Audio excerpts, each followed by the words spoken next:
Welcome back to another episode. Two fans, 12 rings. Jeff, Brad. Brad, how are you? I'm doing so well, man. 12 rings on the line this week. Yeah, man. This is like our, this is like our, what's the word I'm looking for here? This is going to be a taste of what could potentially be way bigger in about a month. We'll get there. We'll get there. Don't jump ahead. I know, but I'm juiced, baby. I'm juiced. We have often referred to, we used to call it the Real Talk Bowl, but that game has never been about our two teams. Do you know what's kind of like our weird, like, Real Talk Bowl between me and you? Our pod's better than your pod. That's all I got to say about it. No, that I'm talking about The Titans teams. Colts. Yeah. So Titans Colts. Prior to us starting this pod, that's always been like two teams we've always disagreed on. Absolutely. Right? And simultaneously, we both have backed off those takes after watching the teams the last 3 years. But we got to stand tall on our picks. Yeah. But here we are. Let's go ahead and kick it off. We always kind of touch base on the foundation here. New England became the first team in NFL history to allow 10 or fewer points 3 straight games and lose all 3 games. I got one for you. Hit me. There are 5 teams in the NFL through the past 4 weeks that have combined to hold their teams to 50 or under. 4 of those teams are either undefeated or 1 loss, but the 5th team has 0 wins. Seen that too. It's the New England Patriots. Shout out Chris Hoffman. He gave me that stat, and I'm surprised I could recall it right now. It's honestly gross. Professionalism, though, on me. Because the one thing I've kind of never wavered on this season is that New England had a great defense. Despite, I would argue, and this is crazy, I would argue the defense is now better without Matt Judon, weirdly enough. Okay, so I didn't see that coming. You're the one who watches every game, so I'm going to weigh to you on that one. But I will say that last week on the pod, we did mention that the Steelers and the Patriots are similar in the fact that our defense carry us. Everybody knows that. Yep. But we pointed out that it was just simply the Patriots turn the ball over and the Steelers don't. But, people are just throwing the Patriots aside, but, if you look at 2 of the 3 facets, special teams and defense, the Patriots have been virtually lights out. Yeah, and that's what's kind of been crazy about this entire season is, and I was talking to a buddy today at work about this, about my preseason prediction about them not finishing 4th. That was I was dying on this hill. I never seen this coming. This doesn't even feel like the team that I thought was going into the season. Now, mind you, this team is actually, weirdly enough, and nobody really cares because there's not really any Pro Bowls on the roster, but this team's actually decimated with injuries right now. Arguably their best player, Matt Judon, their pass rusher, out, has been since week 4. Their best corner, who they drafted in the first round, same week. He's been out since week 4, okay? They're now starting running back Ramondre Steven. He's going to be out now. Who else am I forgetting? There's a wide receiver I'm forgetting. Randy Moss.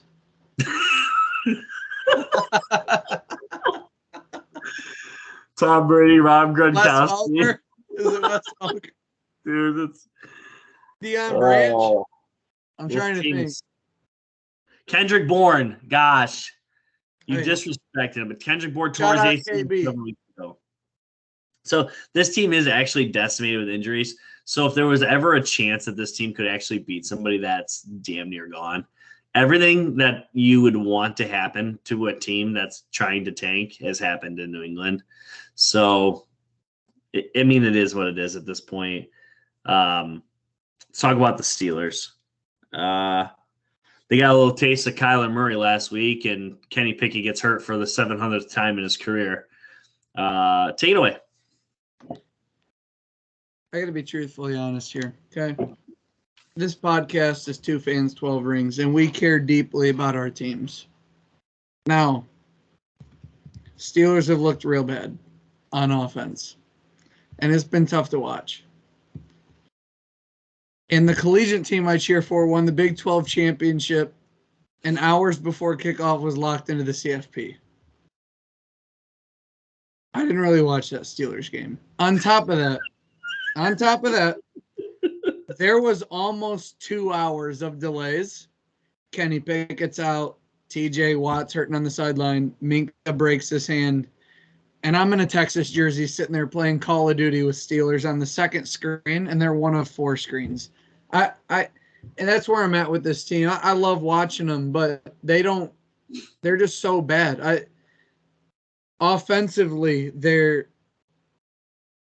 it was just like we finally put up 400 yards of offense, but it's on the Bengals where we stuffed Jake Browning in his first start. And, we play a team that's giving up the 3rd most yards of any team in the NFL. And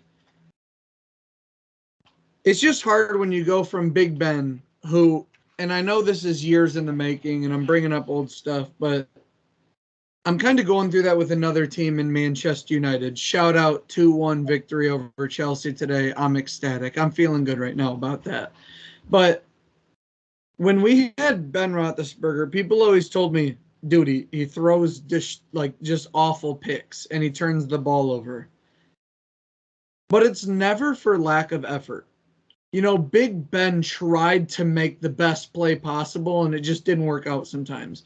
And this offense that I'm watching for the Steelers is so lethargic. It is void of intuition.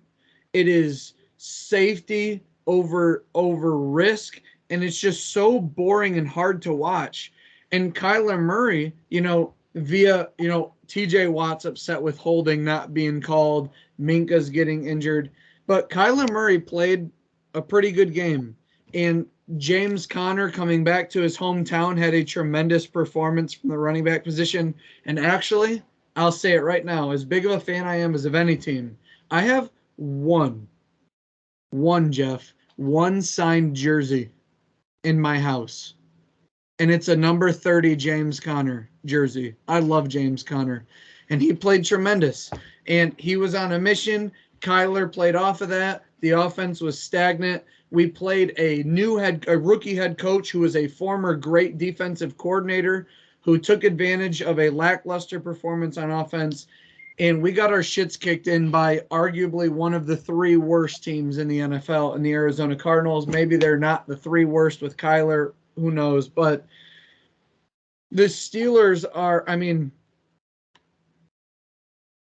feel so bad for anybody who is looking forward to Thursday Night Football. And I think everybody kind of feels that. Shout out one of the biggest fans of this pod, Dave Hazelton. Listens every week. He bought these tickets for me and him to go to the game tomorrow night. Shout out him. We're going. I'm excited. Real quick. Go ahead. Is it your first time in Pittsburgh for a game? For football, yes. I wish I could be there. Yeah. Hey, it's a great atmosphere. Yeah, I'm excited. He's been to at least one Steeler game there, and I think he's been to one Browns game too. I've been to 4. Yeah, I've been to 4 in Pittsburgh. It's a great time. He bought these tickets back in May, and at the time, we literally told ourselves, like, this could be a playoff battle.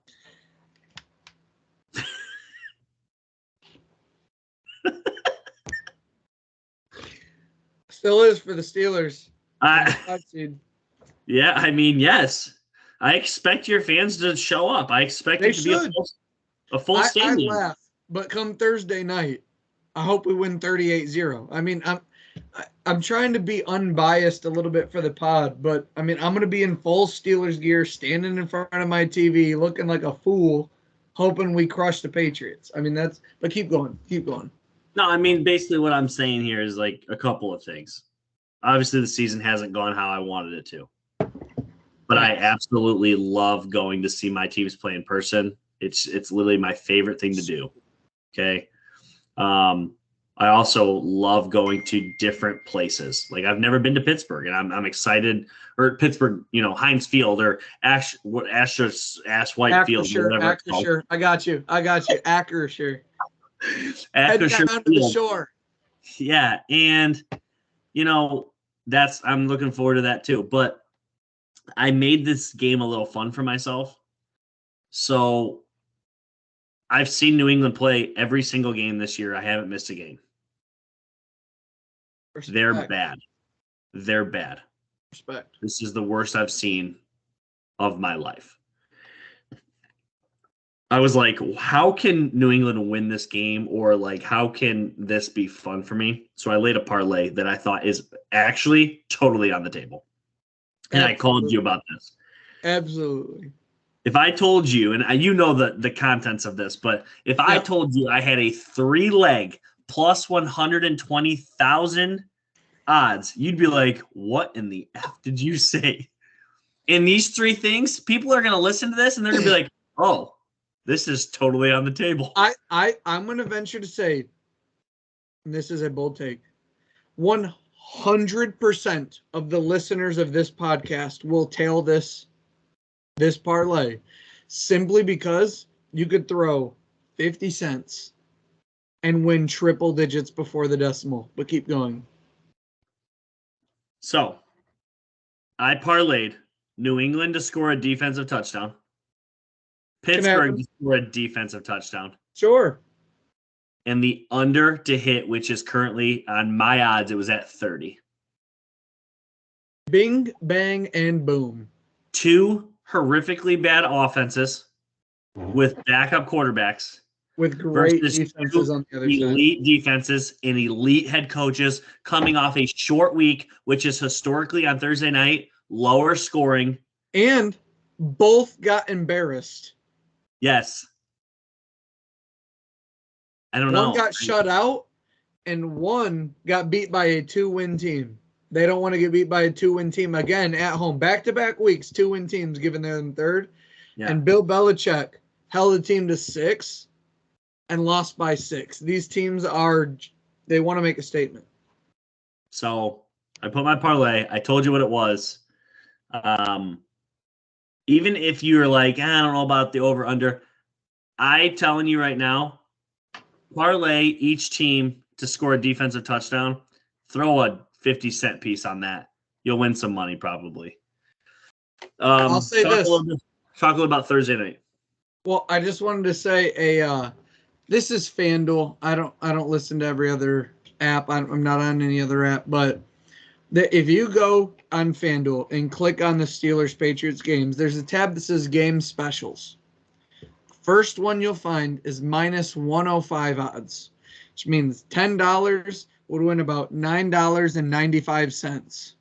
It's pretty much even money. 30 would win $29.85. Whatever. It's very close to even money.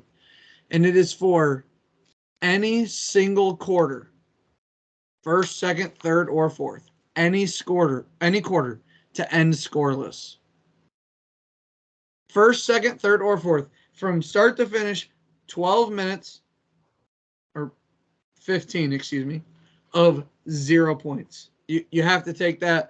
Also, if you want to sprinkle a little bit, plus 1,100, 0 touchdowns in the game. I know maybe we are over exemplifying the lack of offense in this game, but Jeff knows his team. Ridiculously awful offense with great defense. And I know my team. Ridiculously hard to watch offense with great defense. We've talked multiple times. Every 2 or 3 weeks, you bring up this same sentence and you've heard it. Yeah, our teams are very similar. We rely on our defense with bad offenses. It just so happens that the Steelers happen to not turn the ball over as much.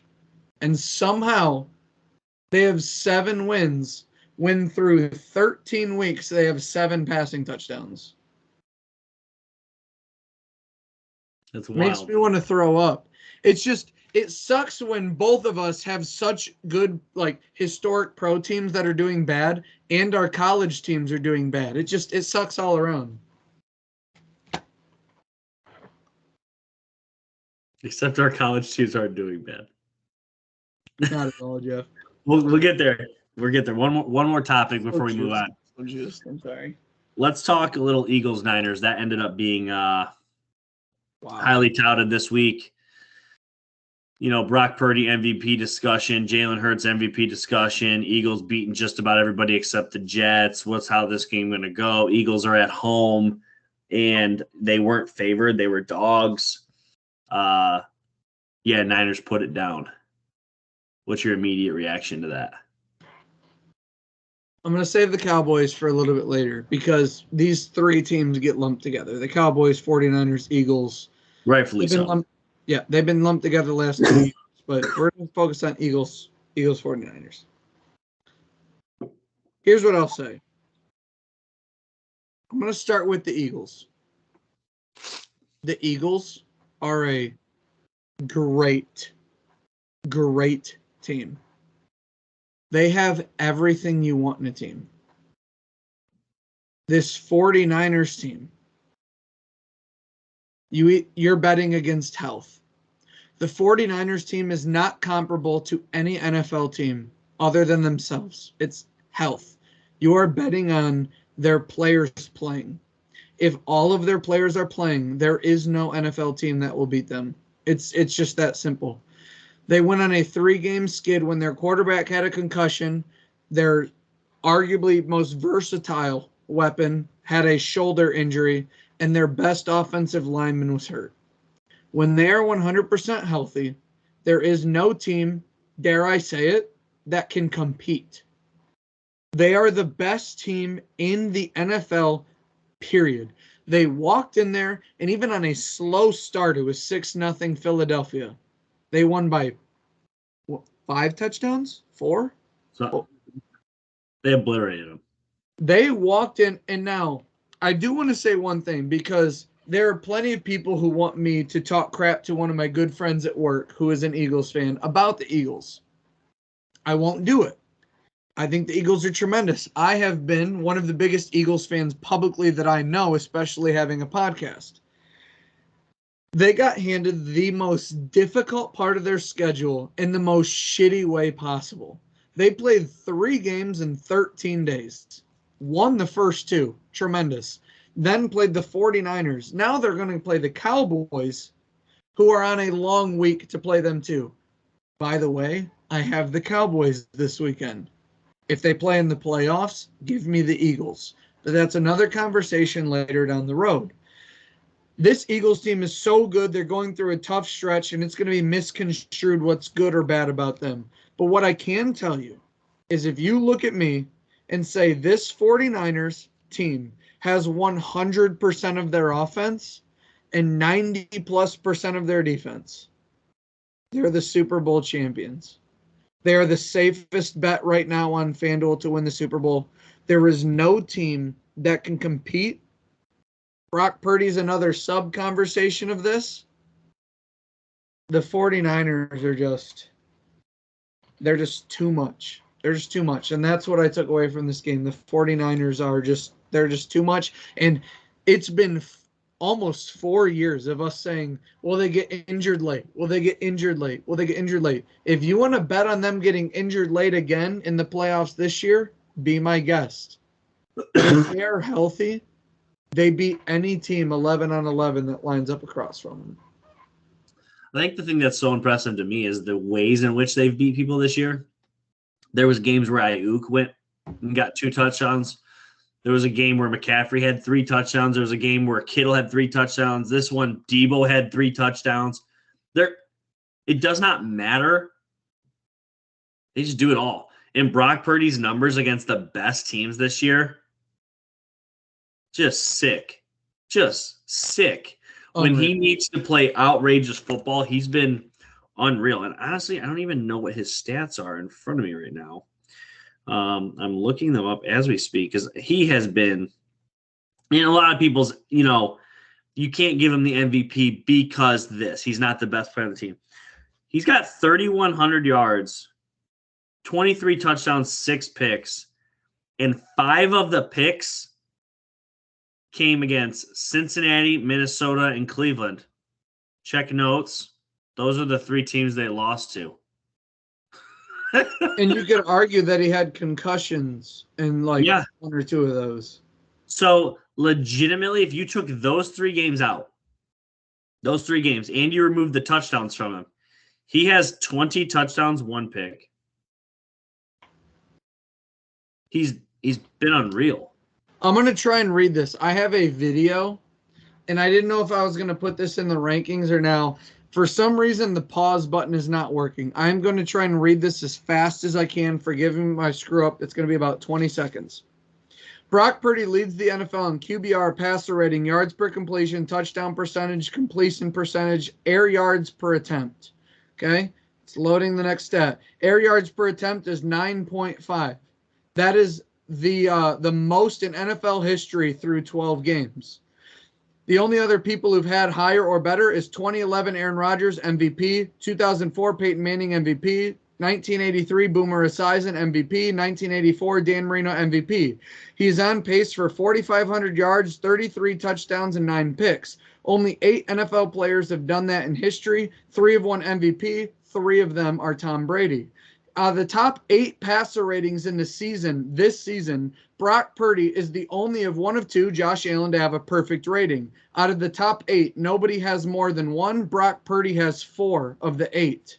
And in terms of yak yardage, the 49ers are 11th in the NFL in yak yardage. It is not just players taking screens all the way. There are 10 teams that have more than that. Everything I've said, go ahead and rewind it and listen to it in slow-mo if you need to. Brock Purdy is playing brilliantly. And you can say, oh, Brad, when receivers are winning and they're wide open or it's screens, how many times do you think Brock Purdy sees the defense and gets them in the right play to know when a guy's going to be open and put it in the right window? Brock Purdy has played better than anyone can have ever imagined, and that's only because of where he was drafted. I know as a player in the last 2 years, I only saw him once, but as a Big 12 fan and a watcher of college football, how many times do you match up against Iowa State and you were like, well, they have a chance because they have Brock Purdy? That ended up translating to the NFL. It doesn't matter where you get these guys. It matters how they perform. And Brock Purdy's him. Acknowledge it now or just be on the butt end of every conversation about him. Go ahead, Jeff. Sorry. No, I before the season, we did our quarterback rankings, and I had him at 10. I think I doubled down on that. There's only 1 quarterback that I had below him that I would move slightly above him. That's Dak Prescott. I do want to say one thing too, and I hate to interrupt you so much, but about the About the quarterback ranking, Brock Purdy, I think, is perfect around the 7 to 10 mark. He is. I'm not even going to listen to you if you don't want to acknowledge that he's a top 10 quarterback. But I do understand some of the argument of his roster and how it's constructed with elite players everywhere, including the O-line and Kyle Shanahan. So, like, when you see the elite athleticism of Mahomes, Allen, Jackson, and Herbert, and you see what Burrow does, but you have to make do with what you got. And a lot of people said, well, Jimmy Garoppolo's good, but, like, he has this team. Brock Purdy is 2 to 3 times better than Jimmy Garoppolo, and it makes this team unstoppable. He's already accomplished more than Jimmy Garoppolo ever did. Exactly. Now, mind you, Jimmy did go to a Super Bowl, but statistic-wise, I went through this on the pod with you one time. The amount of times Brock Purdy's already scored 30 versus how many times Jimmy did it his entire career. Like, this team regularly drops 30-plus points because Brock's the catalyst. He's the leader of that. And some of you would probably say, well, that's also when they got Christian McCaffrey. And you'd be correct. You would be correct. But I will say this, like, at the end of the day, Trey Lance couldn't succeed with this team. Jimmy Garoppolo didn't do enough with this team. Kyle Shanahan had, like, C.J. Beathard and all these other. Brock Purdy has by far looked the best. And I do think there's an argument, like, well, what if Kirk Cousins played on this team? Yeah, Kirk Cousins is pretty freaking good at football last time I checked. Yeah. And another thing is, like, Oh, Brad, man, your Steelers aren't even that good. It's their elite defense carrying them. Where was it against the 49ers? Oh, yeah, Brock Purdy just picked it apart. Like, how many I get it year one, but they went straight up unfucking defeated and ran into a 15-2 or 14-3 Eagles. And he required surgery on his elbow and couldn't grip the football. He comes back week one and dominates every single team on the schedule. Then he gets a concussion. Oh, well, you know what? Sit him out. You've got Sam Darnold in a system that any quarterback can work in. No. Hey, Brock, the second you even remotely, even this close, past concussion protocol, you're back in. Kyle Shanahan has made it clear since the moment he stepped in. He's traded a number 2 overall pick, or number 3, excuse me, whatever he was. He's stopped Sam Darnold from playing. He's booted out this and that. Listen to every single detail and believe it. Brock Purdy's him. Period. Oh, but he's just a game manager with elite talent. There are 32 teams that want a game manager. 32 teams, whether they're explosive athletically or not. Every single team wants a game manager. And just because he doesn't roll out and off his back foot, underarm it 40 yards for a deep catch every once in a while, he marches down the field and buries you in points. Christian McCaffrey or not, Brock Purdy's a dog. I'm just kind of sick of the slander, because even people at work or people that text me are like, hey, he only does that because... Stop it. Every great player has had great teammates. Was it Joe Montana or Jerry Rice? Just watch it and enjoy it. Brock Purdy is a top 10 quarterback in the NFL. And instead of people wanting more and more proof, why don't you just believe that he is and wait until you get proof that he's not? Because he's failed to give it to you through 2 seasons so far. He's literally averaging 70% completion. He's so good. And you talk about his moxie. What was it, like a last primetime game? They said, hey, on the internet, a lot of people talking bad about you. How do you take it? Stuff like that. And what are they saying? Why does he need social media? Keep your head down. Work with Kyle Shanahan. And they go and get Chase Young. They go and get Hargrave. Like, they're constantly building around you. Now, we'll see when he gets paid, blah, blah, blah. And if you want to sit there and plant your flag on the hill once he gets paid and they get rid of their good players, we'll see. Sure. But for me, year to year, I'm going to enjoy the NFL and take it for what it gives me. And all Brock Purdy has done is give every single team the business when he's not allegedly in concussion protocol. So good. Rankings and then CFP to close. What do you think? Man, I'm following your lead. You're the dog. You're the leader. I'm just here to help. All right. Number 1. Bengals. We both have the Niners. We're moving on. Really? Yeah, you have the Niners. I was just wondering if you did. Their quarterback's not really proven, so I just didn't know. No, that's fair. That's fair. I think he's average.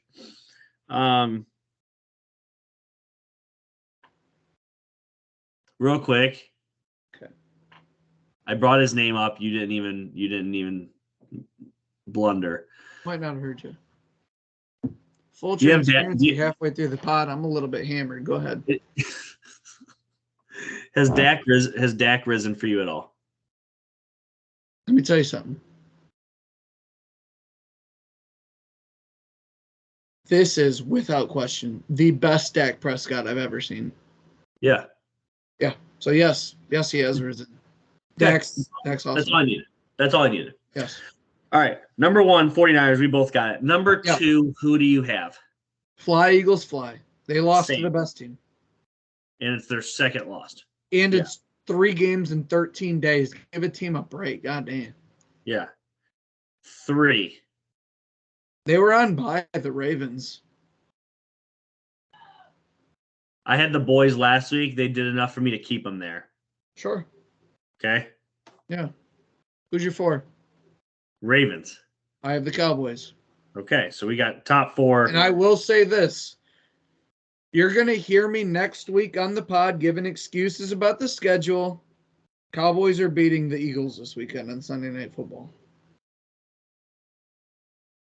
I'm here for it. But I still think the Eagles are better, and I don't know where I'm going to rank them. They'll be touching each other, sure. But the Cowboys are beating the Eagles in Dallas this weekend. Keep going.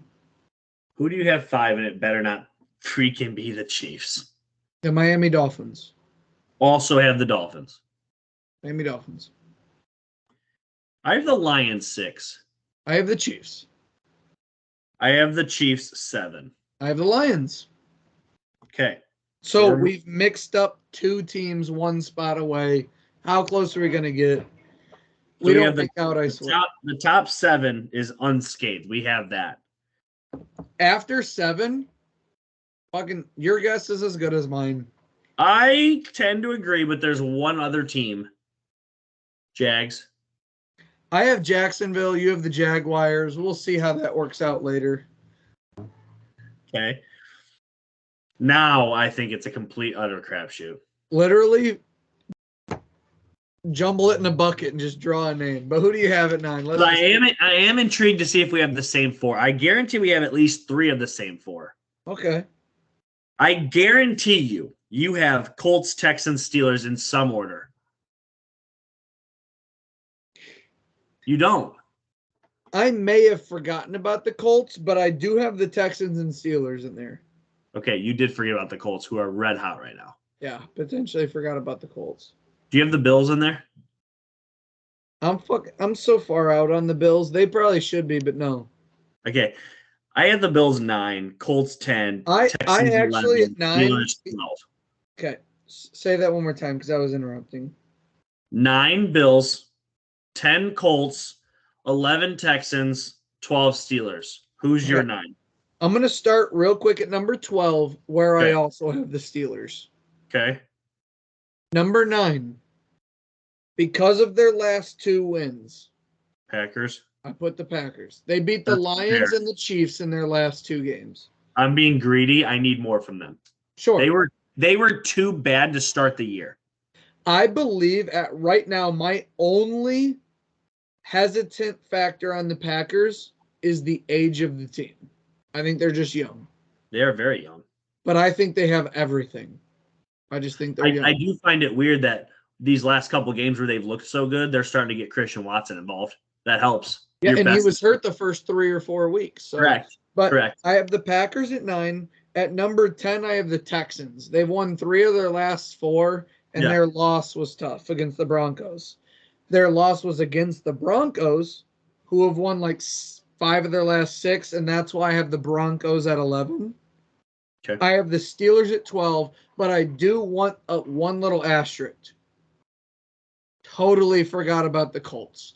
I don't even know how I'd factor them in because, again, full transparency with the Steelers mixed with how I've been feeling. I've been so engaged on the Texas Longhorns and been like kind of half-assed in the NFL to my chagrin that I haven't given enough respect to the Colts.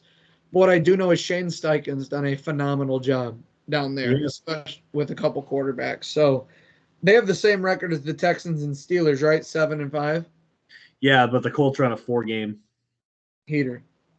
Yeah. And again, right now, with Trevor Lawrence with the ankle, one of these 2 teams could potentially snatch this pup. I will say after 7, where we both had or 6-7, where we had Lions Chiefs, 8 through 13. Let's throw the Colts in. We could even go 14 and throw the Browns in if you're into that kind of thing. Potentially. 8 through 32. If you look at no, but there's a lot of teams sitting between 6 and 8 wins right now. That like even in December, we're just like there's too many backup quarterbacks and backup running backs and inconsistency that it's like the NFL is actually a really fun watch if you like games where both teams score under 24. And if you're not like heavily betting on the game and you don't really care about the result, there's a good chance the quarterback's going to get hurt and then you don't know what's going to happen. Exactly. So the NFL is bringing just as much electricity, but it's in a much more unpleasing to the eye way. Yeah. Are you ready? I'm born ready.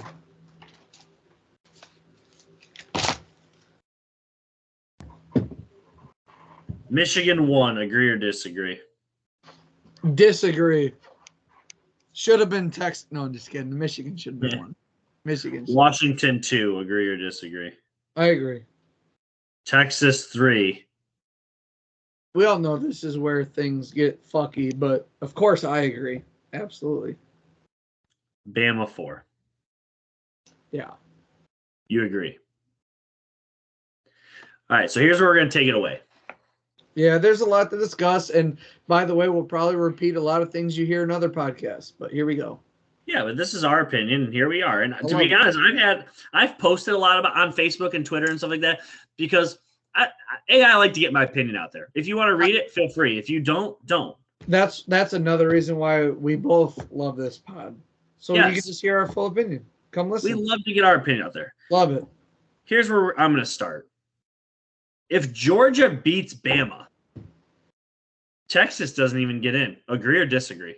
Disagree. They would have put in 4 undefeateds in, I think, and lived with it.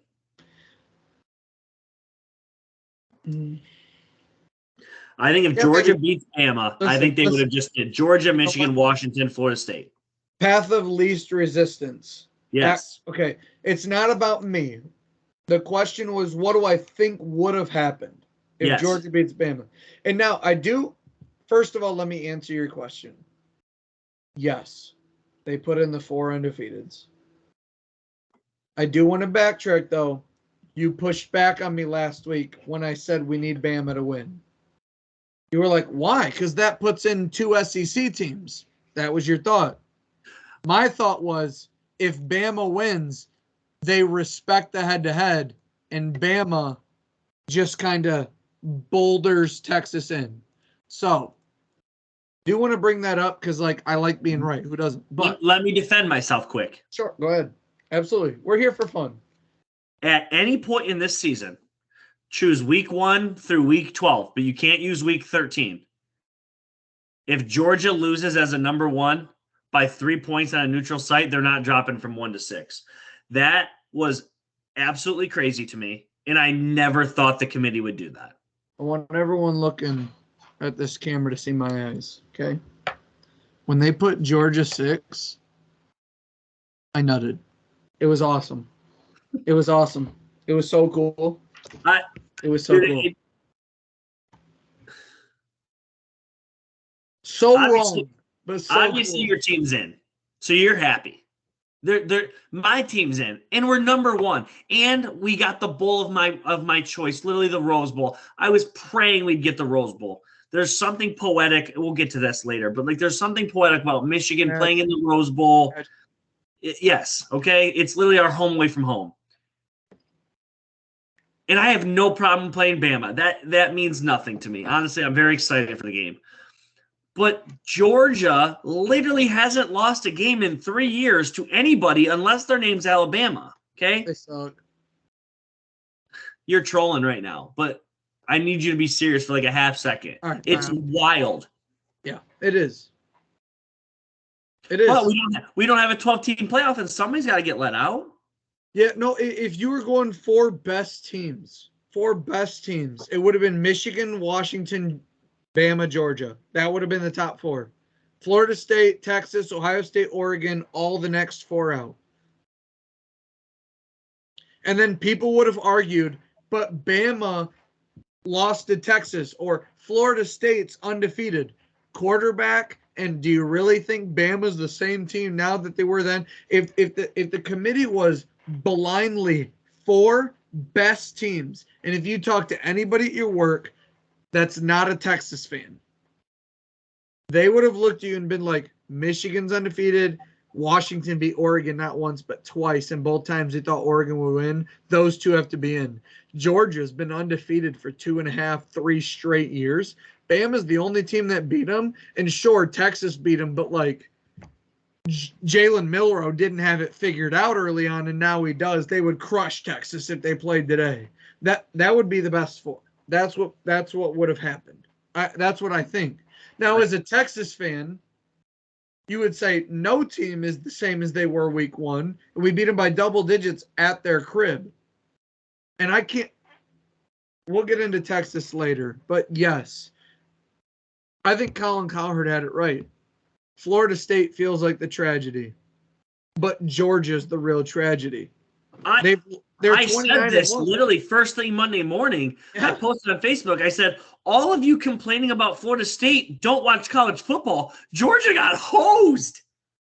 1-6?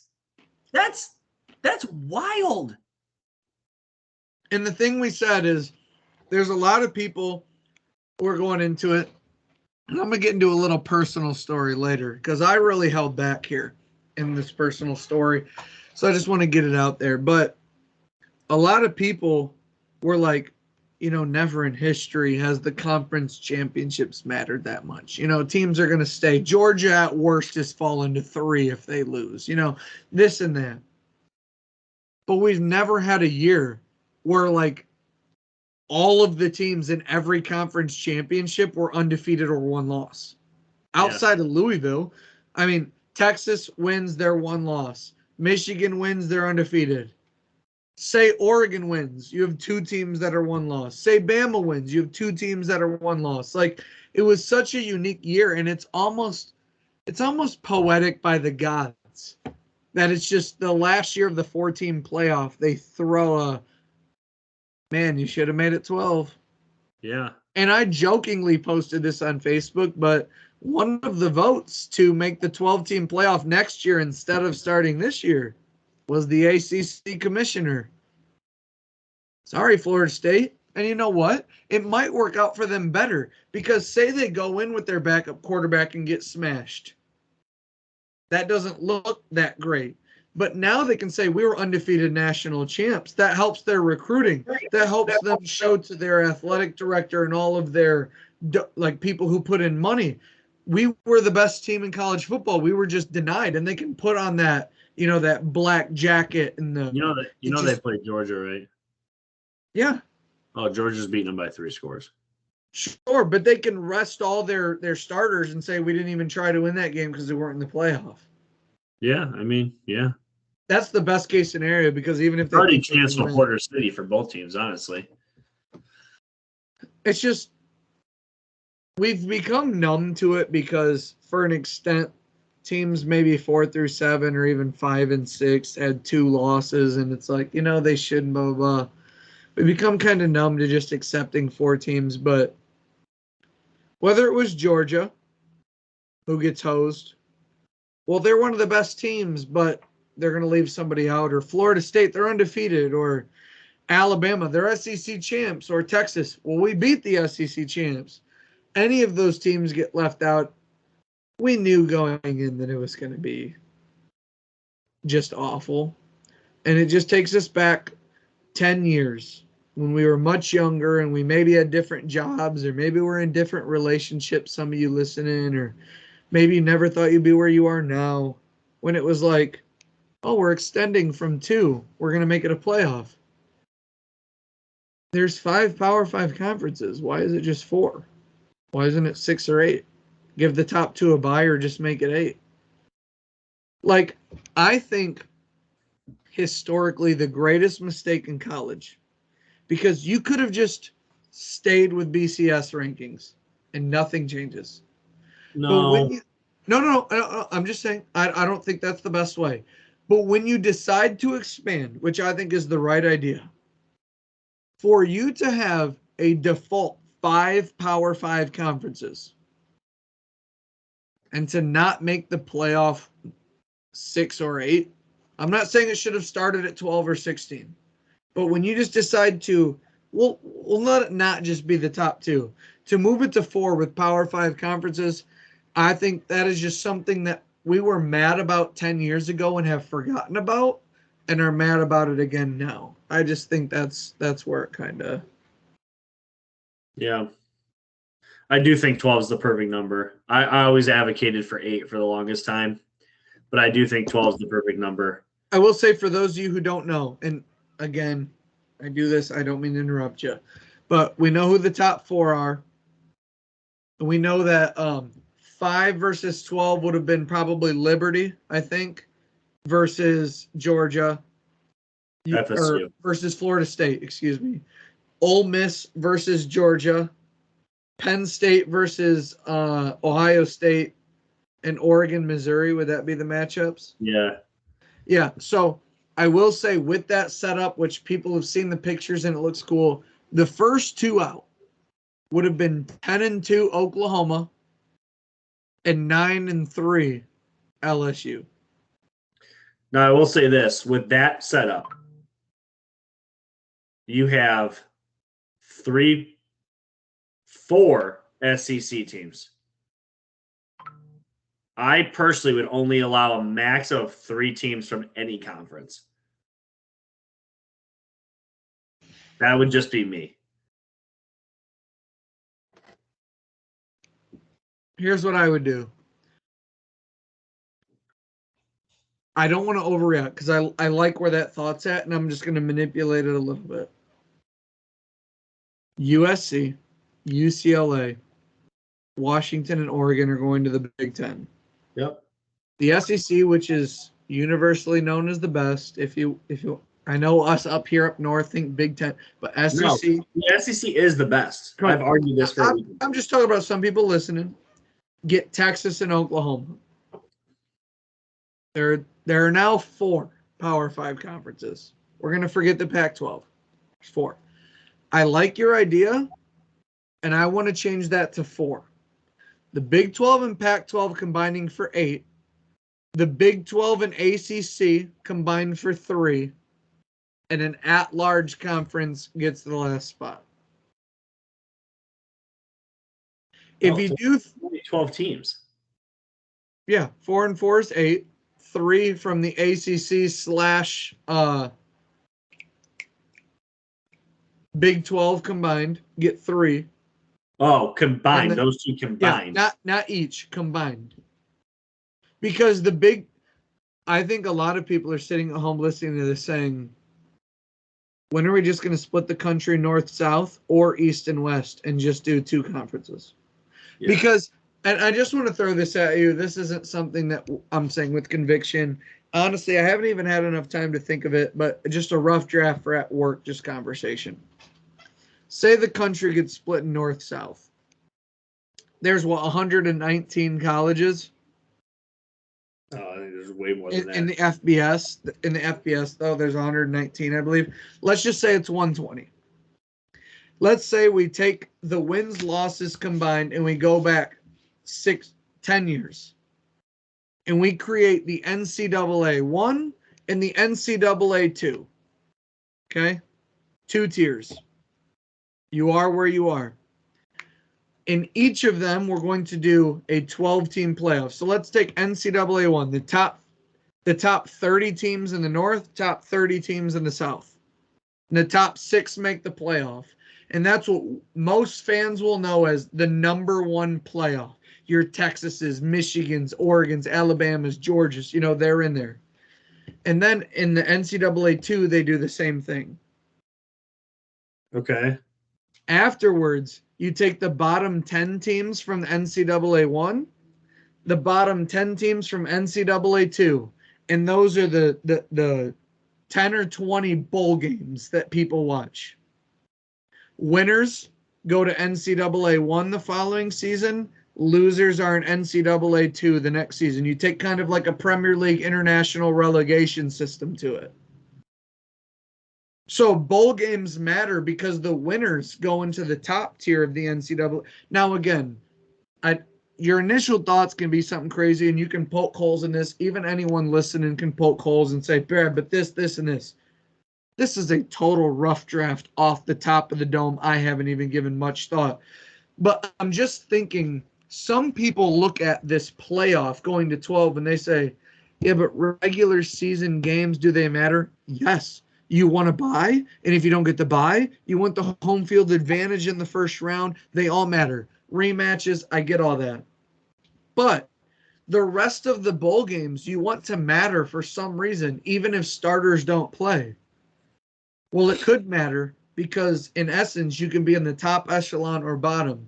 Will that create a structure where the top teams are getting all the best recruits? Maybe. I get some of the nitpick, but it's just fun.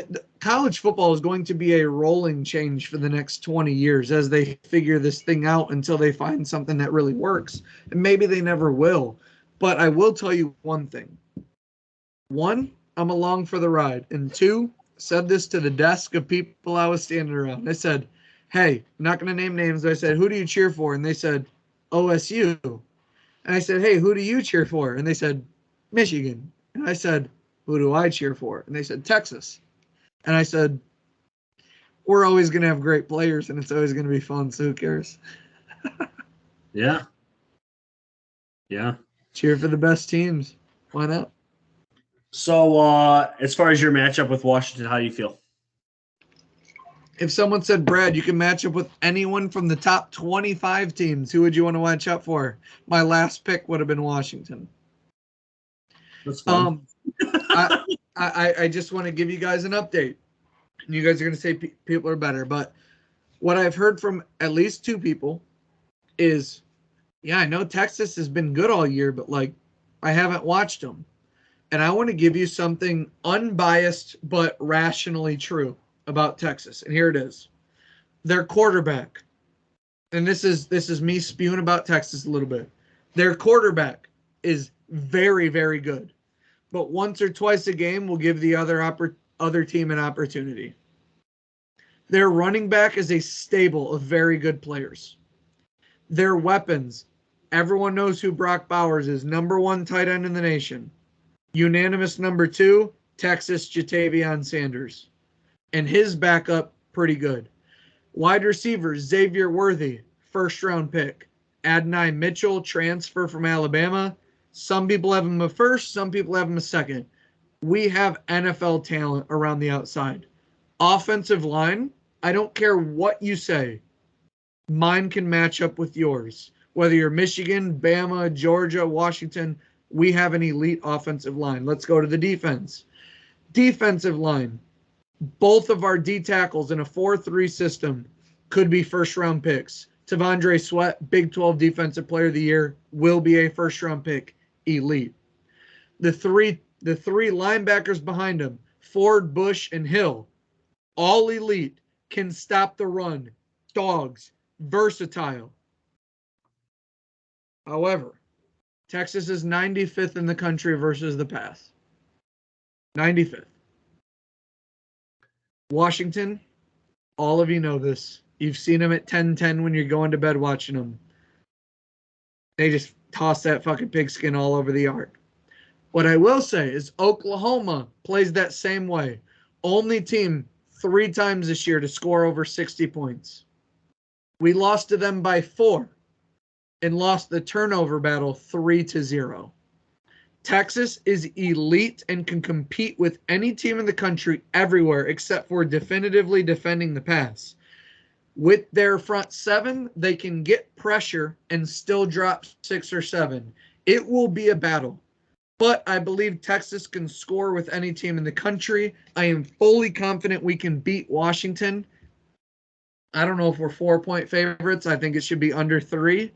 4.5, I would recommend you bet Washington from a non-biased standpoint to get points. It will be a close game. But Texas, O-line, offense, D-line, front 7, can play with anybody. But there are some holes and there is some yards to be had against that secondary. If you can line up 3-4 wide and just sling it, which is what I bet Washington will do, I think you are in store for a 5:30 Rose Bowl where it is smash mouth football. And then an 8:45, there will be points, yards, and big plays had. I think the matchups are totally different, but that is how I feel about Texas. Take that information for what you will. But I got Texas 38-31. All right. I don't know if that was a long answer. I'm sure it was, but I tried to give you guys as much as you could. That's what I want. I haven't, I haven't come exactly on my prediction for Michigan, Alabama. I have a couple weeks still. But yeah, I'm excited for it. There's nothing, like I said earlier, there's nothing more poetic than Michigan being in the Rose Bowl. And I said this on a Facebook post, and I mean it. If Michigan would have won the national championship this year without having to go through an Alabama or a Georgia, it wouldn't have felt right. I love this. Get them out of the way. Get them out of the way. Beat a team that nobody thinks you can beat. Because as of right now, Michigan's favored. I think by kickoff, Alabama will be. Pretty confident in that. So that's all I got. We're right inside the hour mark. Anything else? I want to say two things. One, I told myself, listening to Sark and some things, I haven't been here in the college scenario in a while or ever for football. So I do want to say one thing.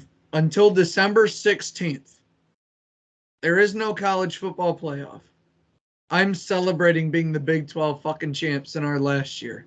Yeah. We won it. We did it. Yeah. Also, the second thing I'm going to dip in here, shout out Casey. She wanted me to get a package out of the mailbox. It was ripped open. It happened to be a Christmas present for me. I got these Hey Dudes Texas shoes. They are super spicy. I can't wait to wear them the day of the game. Shout out Casey. Love you. These shoes are dope. They're so comfortable. I recently answered a question on your post about Hey Dudes being like, it was a gift, but it's comfortable.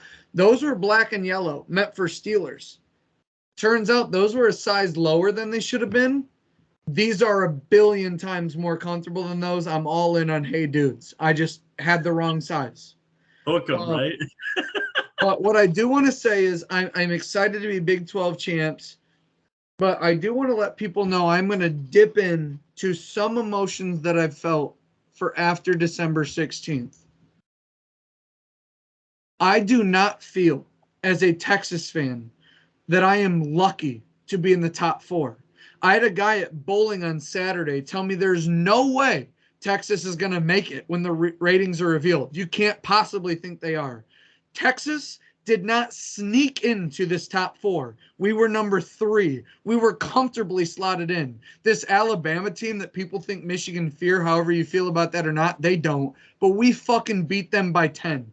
They're a different team. So are we. I'm going to talk my shit. Whether it's Washington, Michigan, Bama, you got to beat 2 of the 3. And we are. Texas is going to be national champions is how I feel. I'm not scared to play anybody. Are you nervous about the passing game, the defense? No, I'm not, because we got it. Sark, this team, this talent, Quinn Ewers, I'm ready to go. I can't wait till the week of when I can really just wear it on my chest that this is the best team in college football. And Jeff probably feels the same way about Michigan, and there's no doubt that he doesn't. And people who are Bama fans feel the same way. Florida, Georgia, you were left out. Sorry about it. Washington, Texas is going to win the national championship, and I cannot wait.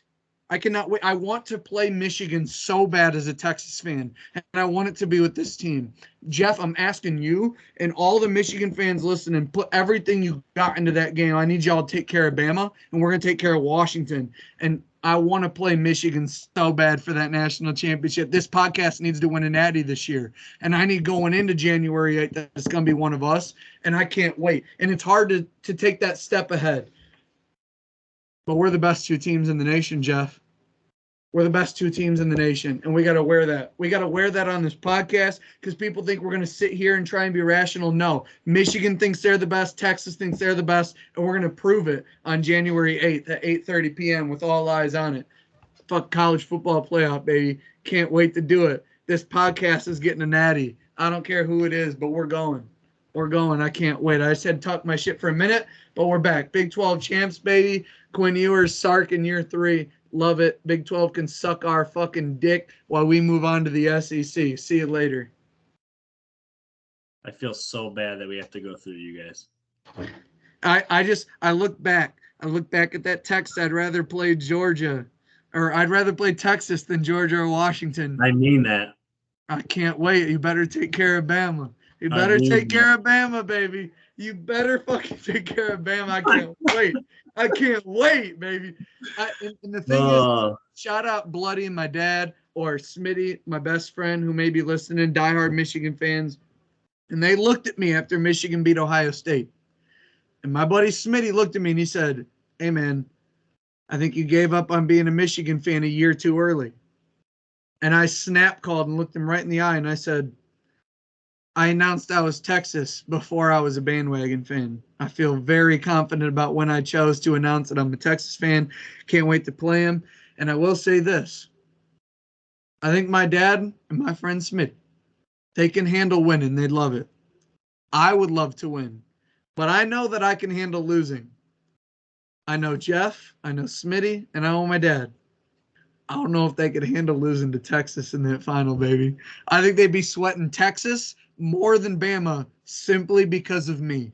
Simply because of me. It doesn't matter about the teams on the field. I think simply because of me in their ear for the next calendar year saying, y'all couldn't do it in the chip, baby. I can't wait. I know I'm ahead of myself. We got the Huskies. Let's back it up. Big 12 champs. I'm excited. We got the Huskies. We're gonna be talking these matchups pretty much throughout the next month, finishing up NFL season, getting into playoff time. Catch you guys next week, and we're out. Everyone who's neutral just became a Texas fan after that speech. I know that. Come on. Come on. Huck 'em, baby.